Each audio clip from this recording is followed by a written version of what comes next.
Hi everyone! Today we're going to talk about enzymes. Before we get started, I just want to let you know that this PowerPoint is posted along with this YouTube video on Google Classroom. So if you want to just look at the PowerPoint at any time after the video, you can go back and refer to it without having to watch the whole video again. But for today, for these notes, I want you to be watching this video because I'm going to be adding some extra information that is very important for your practice. Now, just a little bit about the PowerPoint. If you open it, it actually starts with reviews of macromolecules. When I get back, we're going to review these macromolecules. You need to know what they are, the difference between them, their monomers, functions, and examples to start studying for your test. So you can pause this and review these real quick before we take notes today, or you can just review them on your own time. Now back to the notes for the day. Here's how I want you to do them. I want you to have your notebook out to the page specified on Google Classroom. When I change the slide, you have two options. You can either listen to what I have to say and then pause it and then copy down those notes, or as soon as I switch the slide, you can immediately pause it and then you can write down the notes, unpause it, then listen to what I have to say. But every slide there's going to be information for you to write. Please make sure that you pause the video to take the time to write stuff down before I talk about it. That way you don't miss anything.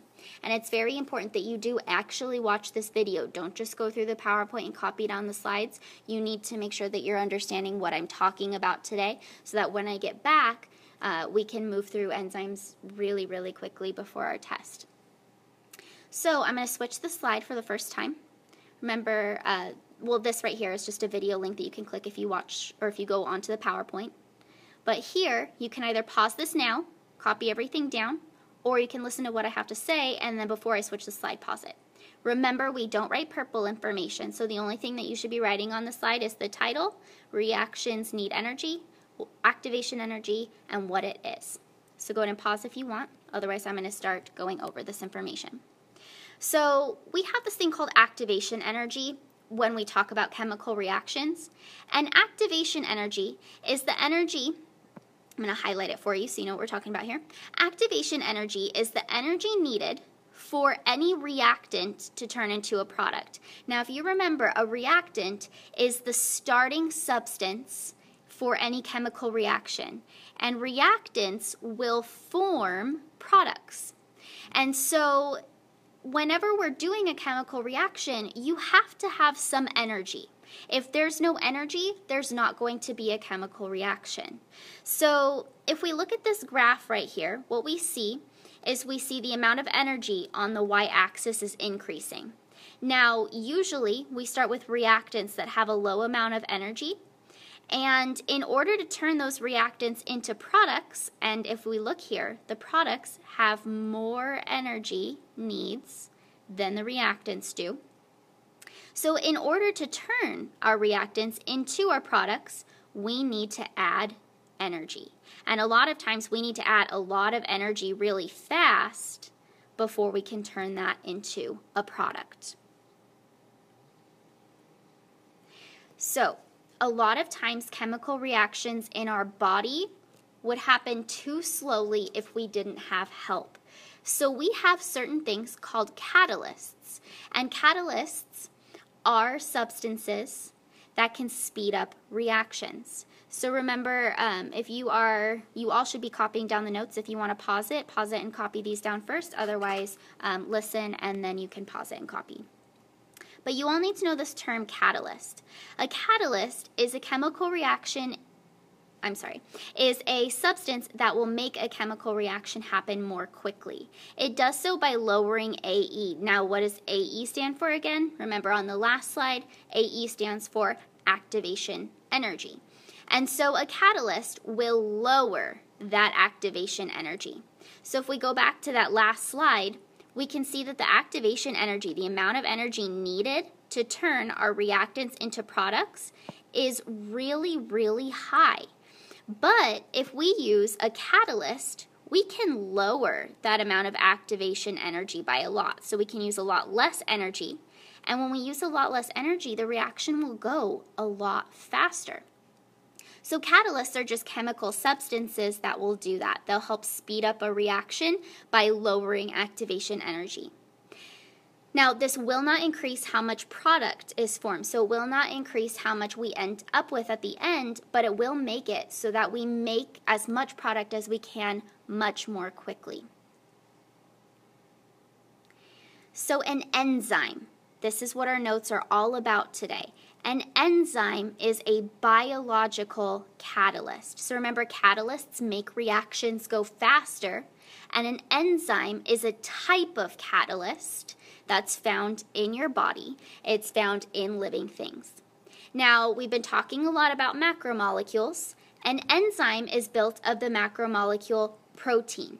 So proteins help our chemical reactions to go faster in our body. That's one of their functions.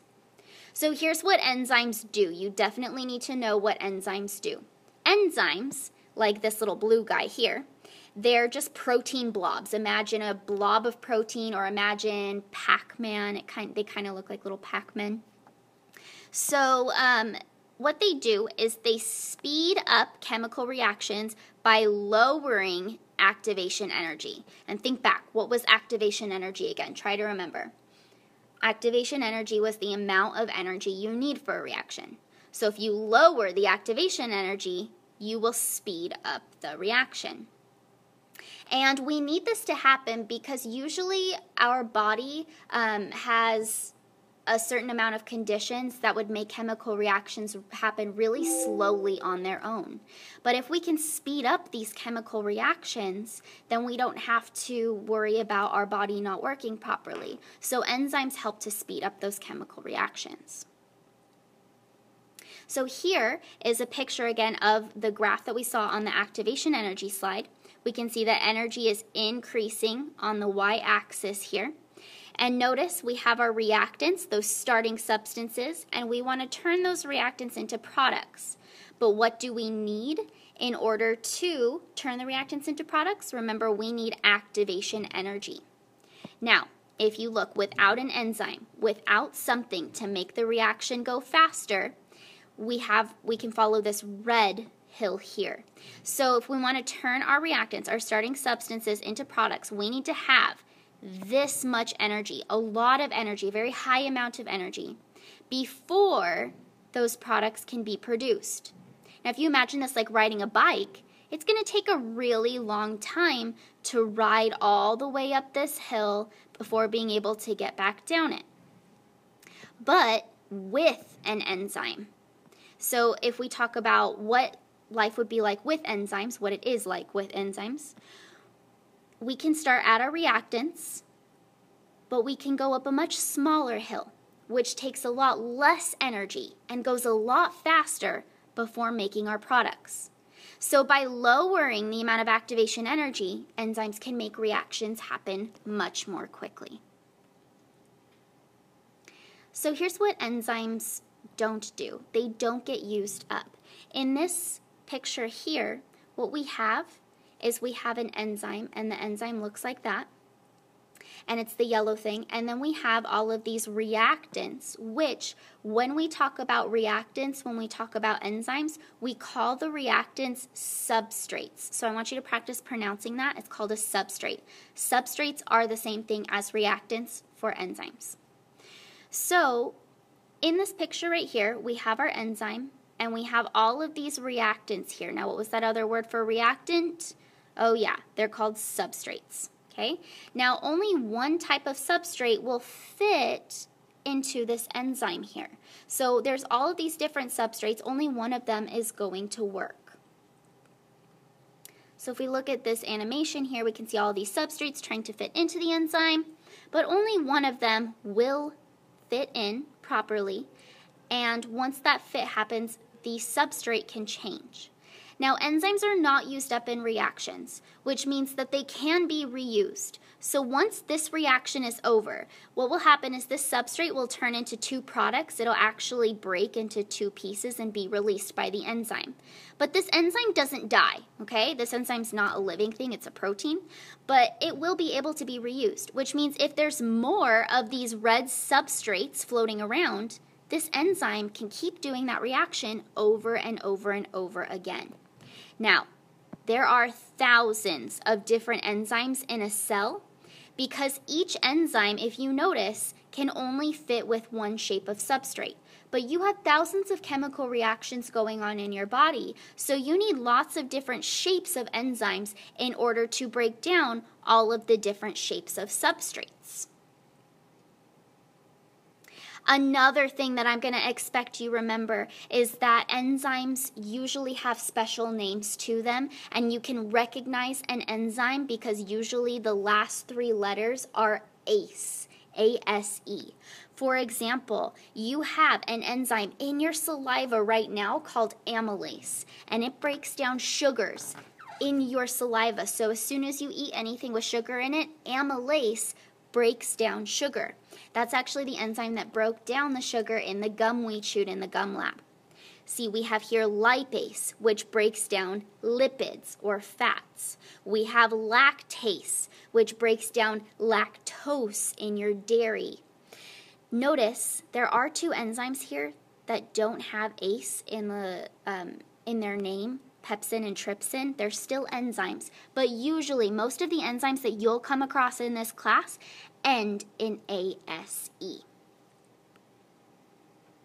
So on this slide, what I'd like you to do is I'd like you to either draw the top picture or the bottom picture. You can choose one, but both of these are a way that enzymes work. So if you draw the first picture, what you're drawing is a picture of an enzyme, which is in green, and the enzyme is breaking down this orange thing, which is a reactant, but remember what was that special word for reactant? Substrate. So what it'll do is it'll take one substrate and it'll break it down into two products. But some enzymes can take multiple substrates, connect them together, and make a single product. So if you draw the top picture, you're showing an enzyme that breaks things down. If you're drawing the bottom picture, you're showing an enzyme that builds things up. And we have both types of enzymes in our body. This is our review slide. I would like you to take a moment to pause this, go back through your notes, highlight this information, make sure that you can answer these questions because I will quiz you on this when I return. So you need to remember, what is a catalyst? Why are enzymes useful? What do they do to activation energy? Do they raise it or do they lower it? What do they do to the speed of a reaction? Do they speed it up or do they slow it down? Can you reuse enzymes? How many enzymes are there? What do they end with? Make sure that you review all of this information before moving on. Okay, so now we're going to talk about how enzymes work. You can see in this animation that I have at the bottom that enzymes work by connecting to a substrate and either breaking it into products, or the opposite might be true. You might take a couple substrates and build a single product. But this slide is very important because it's the steps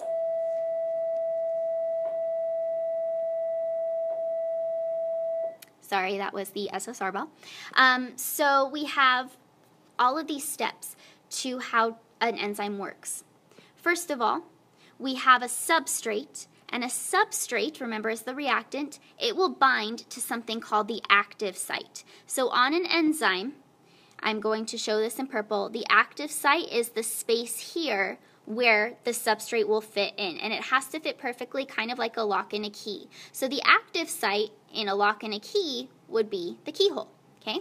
Now the active site is going to change to form an enzyme substrate complex, and the way that this picture is paused right now, this is the enzyme substrate complex. So it's when the substrate and the enzyme are connected together. So they connect together, and that would be like when the key goes into the keyhole of a lock and key. Now, remember how chemical reactions work. Bonds break and new bonds form to make our products. So what will happen is when the enzyme and substrate are together, the enzyme will help the substrate's bonds to break, and then will help them reform in a new way. So then the enzyme will release the products, kind of like we can see going on now, and it will go back to its original shape. And that's similar. Step 3 is similar to like how when you turn a key in a lock, then it will open the lock. And then you can pull the key out, and the lock will return to its original shape.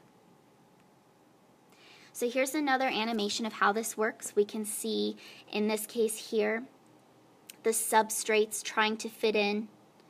And sometimes it works, sometimes it doesn't. It depends on the right substrate being in the right place at the right time. But we can see, once again, if we review this yellow thing here, what is that yellow thing? That's the enzyme, okay? What's this red thing? That's the substrate. What do we call the space where the enzyme and substrate fit together? That's the active site. And remember, when they're connected together like this, it's the enzyme-substrate complex. And then remember, this substrate is going to break into multiple components and be removed, and whatever components are made, those are the products. If you want to pause and look at another picture, you can, but this is still the same kind of thing. And then what I have here is I have a review video. If you want to go to the actual PowerPoint, you can watch this review video, which will go over how enzymes work again. And so if you just click the play button, it will show up on the PowerPoint. I do have another review video if you click on the link for enzyme animation. But what I'd like you to do now is I'd like you to pause and I'd like you to review how enzymes work like locks and keys. Now I want you to understand this question right here will be a short answer on your test, so it's very important that you do practice reviewing how all of these parts are like a lock and a key. Review how enzymes work. What would each of these parts be if it wasn't a lock and a key? Now the last thing we need to talk about today, besides just knowing what enzymes are and how they work, remember, enzymes lower activation energy, so they keep it low so that the reaction can go faster. But there are things that can make enzymes work faster or slower. So this slide is very, very important. The things that can make enzymes go faster or slower are temperature. Oops, I meant to highlight that, not cross it off. Our temperature, pH, and the concentration of the substrate. So on each of the next slides, I'm going to talk about all of these things. If you have them written down now, you don't have to write down the information on the next slides though. It will just help you to remember the information. So write down this slide's information and then we'll talk about it on the next ones. So temperature. Now remember, you don't have to write anything down on the slide because you've already written it. But temperature can affect the way enzymes work. Enzymes work in very specific temperature ranges. Some of them work in hot springs, some of them work in your body, some of them work in really cold temperatures. But whatever that enzyme's best temperature to work at is, it won't work at any others. So what happens is if it gets too hot or too cold, the enzyme might denature, which means it might deform or it might change its shape. Whereas usually, this enzyme right here should be able to fit the substrate in perfectly like a box. This enzyme has been denatured. It's been messed up because it was in too hot or too cold of a temperature, and now the substrate won't fit in the active site. So can this substrate make products? No, and that's a problem. So here's another example. Remember, you don't have to write this down. Something we need to talk about is something called an optimum temperature or an optimum pH. If you ever see the word optimum, it means the best temperature that it works at. So in this graph over here, we can see temperature increasing on the x-axis, how fast the reaction happens on the y, and the optimum temperature is where the peak of that hill is. Now, just so that you understand what denaturing is, here's some other examples of what happens when you denature proteins. So when you curl your hair, you're heating it up and you're changing the shape of your hair proteins. Same thing with cooking an egg. Eggs are mostly protein, and when you heat up the egg, it will denature those clear proteins to make the white of an egg white that we're used to. So here's a question for you. I'd like you to pause it and try to figure out what the optimum temperature for this enzyme is. So I'll do this with you. The optimum means the best temperature for the enzyme. So what's the best temperature that this works at? And so if we look, the peak here is the best temperature it works at because that is where the reaction is the highest. So if we drop this down, we can see that it works best at about 45 degrees Celsius. Next, pH. Remember, you've already written this down, so you don't have to write it down again. But in this case here, in this picture, this enzyme has been added to an acid. A lot of H plus or a lot of hydrogen ions are there. And since that enzyme had been added to an acid, I'll go back and I'll play it again. Since it's been added to an acid, the shape of the enzyme changed. Now, since the shape of the enzyme changed, it wouldn't fit the substrate anymore, so the reaction couldn't happen. So pH also has a big effect. Now remember, you don't have to write this, but every enzyme has a different pH it works best at. Sometimes the pH of our body is acidic, like in our stomach, and we have enzymes that work great in our stomach. But those enzymes would not work well in our saliva because our saliva has a much more neutral pH than our stomach does. So here's how this works again. Remember, you don't have to write this down. But remember, when we talk about what an optimum is, an optimum pH is the best pH it works at. The high point on the hill is whatever pH that enzyme works best at. And every enzyme works at a different good pH. So I want you to try to figure out what the best pHs for each of these enzymes are. Pepsin is something that's found in your stomach, and chymotrypsin and trypsin are found elsewhere in your body. So we can see that the high points are where it works best. Pepsin works best at a pH of 2, and that makes sense because it's in your stomach where things are acidic. Chymotrypsin works best about at a pH of 7, so neutral, whereas trypsin itself works best at about a pH of 9.5, right about here.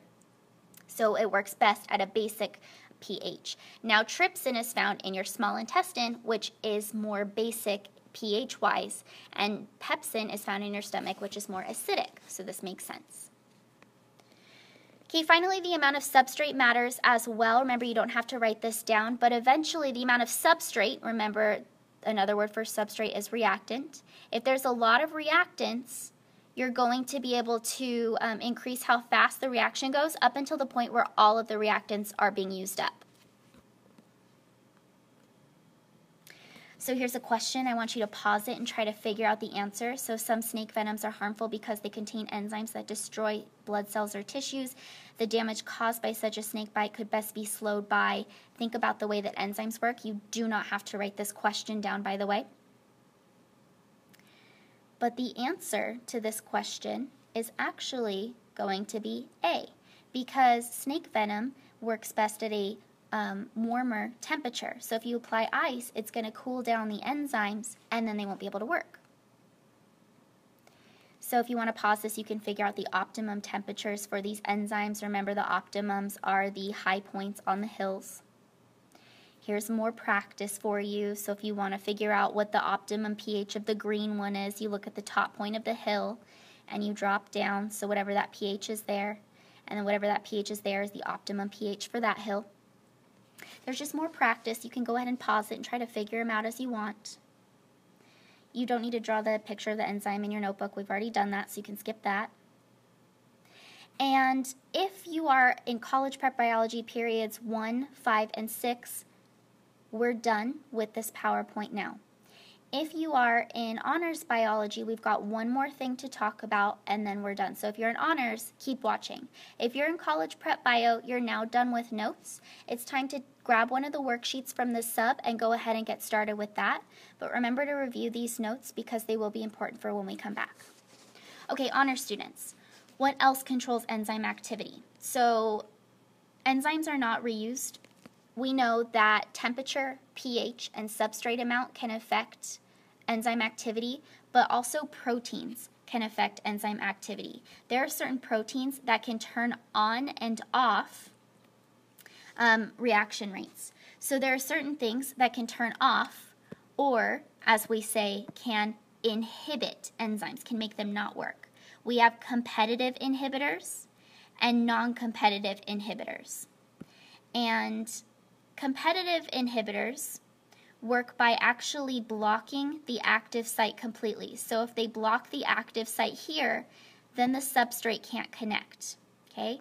But this picture here is actually showing a non-competitive inhibitor.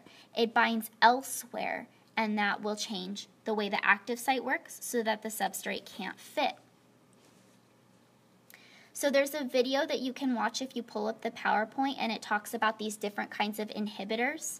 Basically, on this picture, if the purple thing is the enzyme and the green things are the substrates, this is the active site here. If you add a competitive inhibitor, it's a different molecule that could fit right here and could block the two substrates from fitting in. But a non-competitive inhibitor instead would bind maybe right here and might change the shape of the active site anyways so that those can't bind. Okay, on the PowerPoint, there's lots more review that you can do after this, so pull that up as you'd like. But now, honor students, you are also done with your enzyme notes. Please feel free to re-watch this, look at the PowerPoint, watch all the review videos I've posted. But at this time, it's time for you to start working on your enzyme bookwork. And then tomorrow you'll get a worksheet that will help you analyze how enzymes work in different temperatures and pHs. Thanks for listening, everyone. Hope this helped.